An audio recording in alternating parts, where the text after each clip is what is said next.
Porque quando ninguém chama isso de traição. Kami Miyako. Dominique sentiu seus músculos se esticarem enquanto fugia da área. Assim que ele estava fora de vista, ele mergulhou em uma casa próxima da qual nenhum som podia ser ouvido. Ele olhou ao redor, respirando fundo, e com força enquanto tentava recuperar o fôlego. Uma casa simples, pouco acima daquela de um camponês comum. Ele se arrastou até uma comoda rústica. Ha, ha, ha. Ele começou a rir com sua respiração, inteligente demais para o seu próprio bem. Yvonne, você esqueceu com quem estava lidando? Os deuses me favorecem, não você, nunca você. Ele proferiu enquanto puxava uma túnica simples de camponês que era aproximadamente do seu tamanho, calças marrons simples, e uma camisa preta rústica remendada em alguns lugares para mantê-la utilizável. Ok, sem capa, mas eu posso lidar com o frio. Aquela escrava lidou. Ah, aquela ali, suponho que ela foi pega. Se não foi morta, qual era o nome? Ele ponderou brevemente enquanto vestia a vestimenta, e pegava um par de botas de trabalho gastas para completar o conjunto grosseiro. Dane-se, não importa, se ela estiver morta, então não posso fazer nada. Se ela estiver viva, provavelmente não ficará por muito tempo. Ainda assim, ela me avisou, e isso quase a matou. Os deuses obviamente garantiram que ela sobreviveria para me avisar. Acho que isso dá uma chance de renascer como humana na próxima vida, mas, até lá? Bem, se ela estiver viva, acho que a darei de presente para Raymond, supondo que ele não tenha se tornado um traidor para mim também. Ele é gentil com seus escravos, suponho que ela mereceu isso pelo menos. Dominique se ocupou com a conversa inútil para a sala vazia enquanto tentava se concentrar no que precisava fazer. Ele enxugou o suor da testa, e vasculhou a comoda ainda mais, procurando o que, ele não tinha certeza, não até encontrar. Sua mão encontrou apoio no cabo de uma adaga de ferro bruta, a mais simples das ferramentas simples, a mais barata das armas baratas além de um porrete ou uma pedra retirada de um riacho. Ele suspirou pesadamente. Isso vai ser desagradável, mas, bem, Yarvin terá que segurar o riso o máximo que puder quando vir isso. Dominique pensou consigo mesmo, e levou a faca até a cabeça, e começou a raspar a cabeça. Eu deveria ter estudado magia de ilusão. Ele disse aborrecido enquanto pedaços de cabelo começaram a cair, pouco a pouco, até que sua cabeça foi raspada, e a outrora cheia de cabelo foi cortada até o nada, deixando apenas uma cúpula pálida de crânio em seu lugar. Isso vai ter que servir. Ele murmurou baixinho, e colocou a faca de volta na gaveta. Da bolsa que ele mantinha ao seu lado, ele tirou uma moeda de ouro, e colocou-a em cima da comoda, pelo seu trabalho. Ele comentou com o camponês ausente, e saiu pela janela do jeito que tinha entrado. A armadura, ele carregou para um pequeno poço atrás da casa, e levantando a grade sobre ela, ele jogou os pedaços para baixo para desaparecer na escuridão, e na água abaixo. Eles pousaram com uma série de pequenos respingos, e ele fechou a grade como antes. Então ele foi para a rua principal, e começou a andar. Os ventos de inverno não estavam uivando como na noite anterior. Um frio seco havia se instalado sobre a capital. As pessoas estavam em massa tentando sobreviver enquanto o caos irrompia a apenas alguns quilômetros de distância, e se espalhava lentamente como um ensopado espesso derramado no chão. Ele segurou o estômago ao pensar no ensopado. Então, com um rosnado, ele empurrou a sensação de fome para o lado, e manteve seu propósito. Ok, quanto tempo eu tenho antes que Yvonne descubra que eu não estou morto? Dominique começou a pensar consigo mesmo enquanto pisava na fina camada de neve. Se Arvin estiver vivo, eu posso realmente ter mais tempo do que se eles o matassem. Ele é teimoso, forte, ele vai resistir à tortura se eles sequer suspeitarem que eu não estou morto, mas, no mínimo, eu tenho algumas horas, tempo suficiente para descansar um pouco antes de estender a mão para o meu povo. Isso será o bastante, será tudo o que eu preciso. E então, Yvonne, eu farei você pagar. Feron. Sobrou algum corpo? Perguntou Alan da cabeceira da mesa na grande sala de reuniões aberta. Nenhuma. Tula respondeu com ampla satisfação. Nós queimamos a maior parte da sujeira humana, elas são apenas cinzas agora. Estamos misturando com merda para fazer fertilizante para os campos. Com todo esse material, as colheitas aqui superarão o que costumava ser Wheaton no seu melhor pelos próximos 20 anos. Ela abriu um sorriso de vampiro com presas, e seu longo cabelo escuro balançou atrás dela enquanto ela ria agradavelmente em satisfação. As garras de Alan se estenderam de sua mão. Muito bem, filha, muito bem mesmo. Algum humano escolheu ficar para trás? A vampira esbelta e bem torneada balançou a cabeça. Nenhum, este lugar está vazio, exceto por nós, e não espero ver nenhum deles aqui novamente. Muito frio, viagem muito longa, suprimentos insuficientes, eles provavelmente se voltaram uns contra os outros antes de chegarem à metade do caminho para Kami-Miyako. E é claro que agora sabemos que a cidade não está deixando novas pessoas entrarem, então. Ela abriu as mãos na frente dela, e seu pai imitou o gesto. Sim, Feron provavelmente está ainda mais morto que Wheaton. Acho que vou apelar à Sua Majestade para transformar esta cadeia de montanhas em uma província própria, quando tudo estiver dito e feito, e para me deixar fazer de Feron a nova capital, mas, acho que vou mudar o nome. Alan disse pensativamente. Para quê, meu amor? Elpida perguntou enquanto entrava no quarto, e ia abraçá-lo por trás. Ferro dos Elfos. Ele disse, uma espécie de referência ao que costumava ser. E o que é agora, Ferro dos Elfos, o que você acha? Ele perguntou. Tula e Elpida trocaram olhares pensativos. A radiante mulher élfica de cabelos longos e loiros pareceu encontrar um ponto em comum. Sim, isso funciona, eu gosto. Tula disse primeiro, seguida rapidamente por Elpida. Concordo. Elpida acrescentou, agora vamos enviar nossos elfos para o leste, para Kami-Miyako, para se juntarem a Neia e ao resto. Não, nós vamos proteger todas as cidades e vilas humanas, capturar todos os sacerdotes, e libertar quaisquer escravos restantes mantidos em propriedades e instalações isoladas. Quando chegar a hora de tomar Kami-Miyako, eu terei alguns milhares de nós, e usaremos aquele magnífico portal para chegar lá, mas até lá, nós temos nosso próprio trabalho a fazer para garantir que ganharemos a paz depois que vencermos a guerra. Perdoe-me por isso, Elpida, mas eu devo dizer isso. Alan comentou calmamente enquanto seu amante o olhava com olhos expectantes. Nua está bem, e completamente vingada. Ele disse com satisfação enquanto olhava pela janela, de onde podia ver a ruína quase total da pequena cidade mineradora. Mesmo que ela não estivesse aqui até agora, bem, mais uma semana ou algo assim, e isso será o suficiente. Tula sorriu. Todos esses anos de planejamento e preparação me fazem pensar no que farei comigo mesma depois que tudo acabar. O que você quiser. Elpida comentou. É como eu disse a Tika antes de deixar Kami-Miyako, é isso que significa ser livre. Eu não quero nada mais do que estar perto de Doloren, ou Alan, qualquer nome que você use, pelo resto da minha vida, mas talvez você devesse pensar em se aventurar. Tula mordeu o lábio enquanto pensava nisso. Isso é realmente atraente, mas eu estava pensando em me juntar ao sacerdócio da religião de Sua Majestade, ou a uma de suas ordens militares.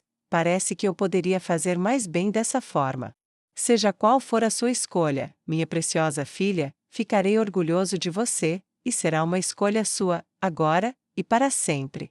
Alan disse entusiasmado enquanto levantava a mão, e agarrava o pulso de sua amante élfica enquanto ela se inclinava atrás dele. Ruínas de Vemark. Eles a seguiram pelas ruas enquanto deixavam a casca do pesadelo de pedra para trás. Ela chutava os corpos descuidadamente para fora do caminho, ou pisava neles, em vez de passar por cima deles. Seus passos firmes, decisivos e marciais, e ao redor dela girava uma aura mais negra do que Raymond já tinha visto. Ele estremecia toda vez que a via marchando de volta. Boabdil não estava se saindo melhor ao lado dele. Eles seguravam os cantos dos olhos um do outro enquanto tentavam, e falhavam repetidamente em focar à frente deles. Nua imediatamente estremeceu de horror, e quis dançar de alegria. Isto é o que desce sobre meus perseguidores. Sim, ó sim, que ela venha para os supervisores, os quebradores, os latifundiários, os mestres e as senhoras, que ela venha para as cidades e vilas, que ela venha para as caravanas comerciais, e os templos e os sacerdotes. Ela pensou, mas enquanto continuava a adicionar à lista aqueles cujas mortes ela tinha começado a rezar, uma visão de como seria passou por sua mente, fogo e sangue sem fim tornando a grama verde vermelha, e afogando-a em uma inundação. Ela se conteve para não engolir em seco, mas agarrou-se ao braço de Raymond para se segurar enquanto caminhava ao lado dele. Ele não fez objeção. Para onde estamos indo, exatamente? Henri perguntou enquanto lançava seus olhos inquietamente sobre a cidade fantasmagórica. Em algum lugar distante, algo caiu com um estrondo. Para negociar, é claro, assim como prometi. Neia respondeu com falsa doçura na voz. Eu entendo o que você disse, e porque você não tem nenhuma inclinação para poupar nenhum de nós. Boabdil disse timidamente enquanto eles a seguiam. Você entende? Neia perguntou friamente. Sim. Ele respondeu com desconforto. O que eu já disse antes é porque eu vou achar isso satisfatório mesmo que eu não tenha nenhum prazer real nisso. Verdade, eu quero que todo o seu país deixe de existir, e eu ficaria feliz em ver isso feito, mas mesmo com tudo o que aconteceu, isso é secundário. Meu objetivo era, e é sempre o mesmo, a supremacia do meu Deus, e todos vocês estão no caminho dele, mesmo se vocês se submeterem. Todos nós sabemos que seus templos não vão mudar, não está na natureza deles. Estou errada? Neia perguntou enquanto casualmente chutava uma cabeça com um capacete para longe de seu dono, e quicava pela rua com um sinistro tilintar, tunk, tilintar, barulho que ficou mais alto, então desapareceu para nada enquanto desaparecia muito, muito longe. Nenhuma resposta foi dada. É por isso que vou matar todos vocês. Vocês não merecem misericórdia pelo que fizeram, e eu posso até ser capaz de me fazer aproveitar tudo de uma vez. Mas a verdadeira razão pela qual farei isso é porque seus caminhos não podem continuar. Tentei repetidamente avisá-los da necessidade de mudar, mostrando as punições e retribuições que eu daria àqueles que violassem a vontade da minha justiça, mas, apesar de tudo isso, vocês simplesmente não ouviram. O Pai me deu sua cidade, e não vejo razão para deixar nada dela de pé. Ela casualmente chutou um portão das dobradiças e o jogou para fora do caminho quando eles entraram no pátio de um grande edifício. É muito melhor destruir o lugar todo e deixar a grama crescer para os cavalos das planícies. Enquanto dizia isso, ela os conduziu para o que era obviamente um edifício administrativo, por um corredor enegrecido que havia rachado com o calor do fogo contra a pedra. Ela os conduziu até um par de enormes portas duplas. As esculturas na porta mostravam imagens da supremacia humana e do sofrimento e subjugação de todos os outros seres. Força morta, força menor, agarre mortal, ela proferiu, e quebrou as portas em pedaços, enviando os fragmentos para o interior. Bem-vindos ao centro do governo da cidade morta de Wemark. Ela olhou para os assentos. Vários corpos carbonizados ainda estavam no lugar. Eu me perguntava o que aconteceu com aquele grupo.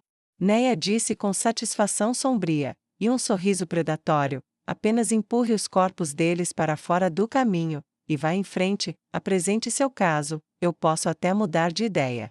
Neia disse com uma negação cruel em seu tom que contradizia suas palavras enquanto ela se sentava na mesa em ruínas no centro da sala, e gesticulava para o resto de sua companhia tomar os antigos assentos de poder, para implorar pelas vidas das pessoas na última cidade da teocracia.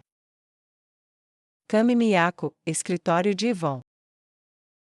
O grito chegou ao velho magro muito antes da visão de sua fonte. Quando chegou, ele se levantou lentamente de sua mesa, e começou a se dirigir para a saída de sua mansão. Uma leve medida de aborrecimento veio, e foi quando ele teve o impulso de chamar um de seus servos, e lembrou que não tinha mais seus escravos.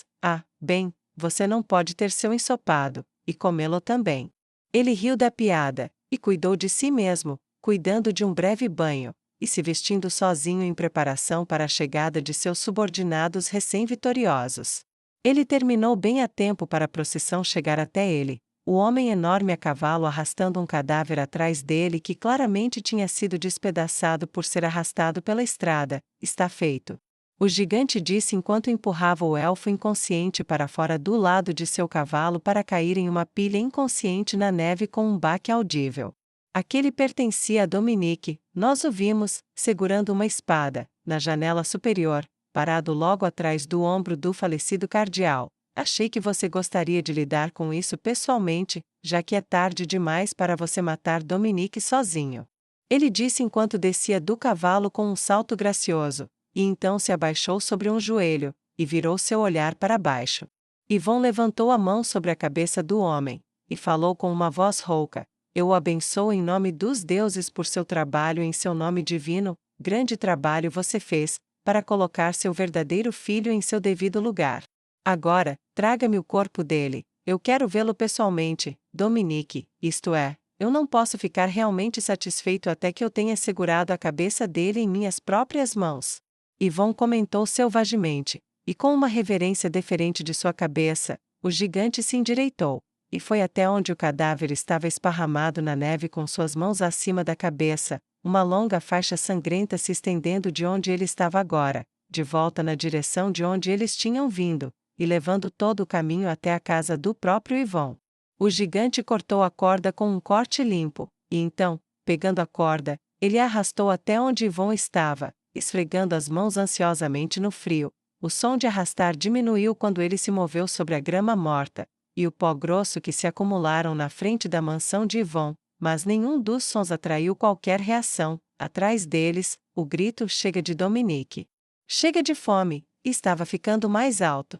Quando ele se aproximou, o gigante blindado foi até o cadáver, agarrou-o pelos cabelos, e jogou-o de cabeça para baixo aos pés do novo governante. Ele caiu de cara, e Ivon foi para o lado, enfiou o pé sob o ombro machucado e quebrado, e o virou de costas. Seus olhos sinistros se arregalaram quando ele olhou para o rosto carbonizado e mutilado. Ele se agachou, e abriu as pálpebras carbonizadas, e olhou para as pupilas vazias e fixas. Seu idiota! Ivon sibilou. Cardeal?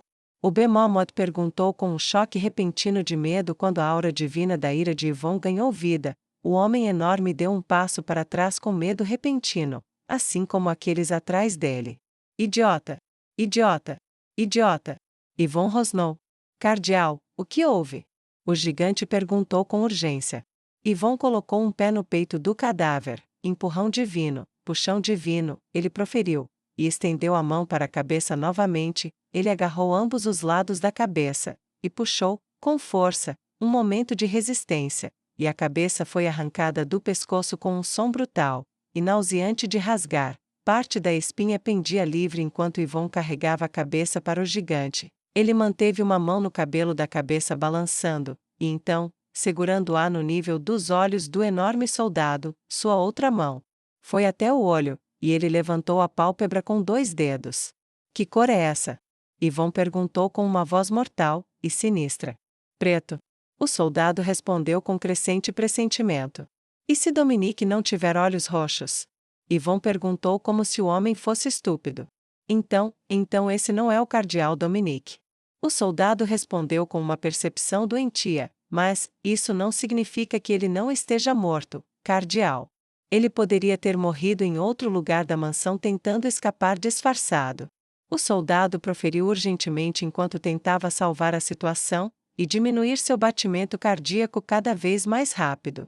É melhor você torcer para que seja esse o caso. Por enquanto, aposto que essa coisa, ele apontou para o corpo mole do elfo sobrevivente, pode nos dizer de uma forma ou de outra: pegue-a e traga para minha casa. Eu tenho uma sala para punir animais que não obedecem. Vamos ver o quanto teremos que machucar esse para quebrá-lo.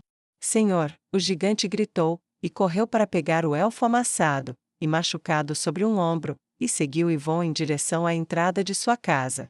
Senhor, e a comida? Ele perguntou esperançoso.